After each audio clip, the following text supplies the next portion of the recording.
देखो रख पीछे आओ।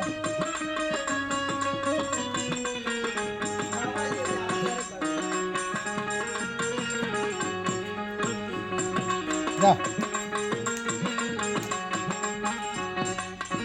सही बात। का हो ए भौजी? हाँ देवरू बोला। कैसन बड़ा उदास बैठी हो, का कोनो बात हो? का हो? बस ऐसा कोनो बात था।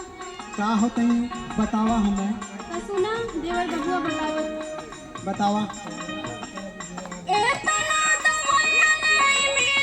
बस बहुत सही। सुनाय देवरू कौनो झके बोला बताई देखावा देवरू।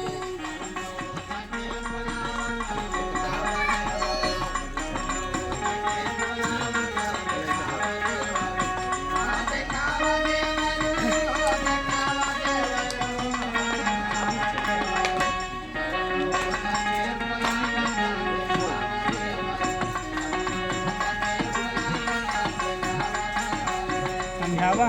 ए भौजी देखा ई जौन चीज तोहरे धैले बा ई दवाई से न जाई। सुना। केतनो दवाइया ले बुमिनी नायरा मामा सुनाए भाऊजी, सुनाए भाऊजी माना हमारो कहानावा सुनाए भाऊजी।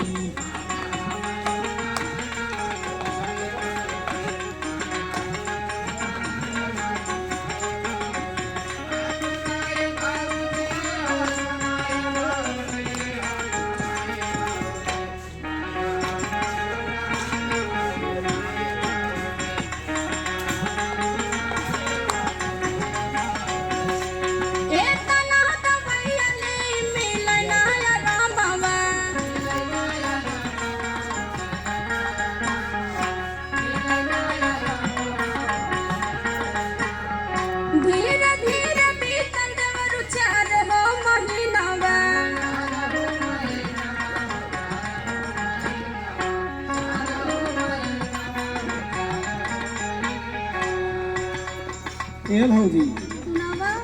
सुना। तोहर गलती का बा? बतावा। बकरी चरावे गईलू दिहलू ना धियानवा। लड़का खड़ा हुआ।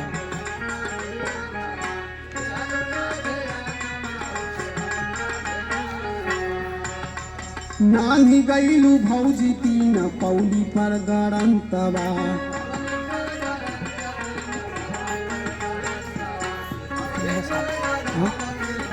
सही देते किलिंग देते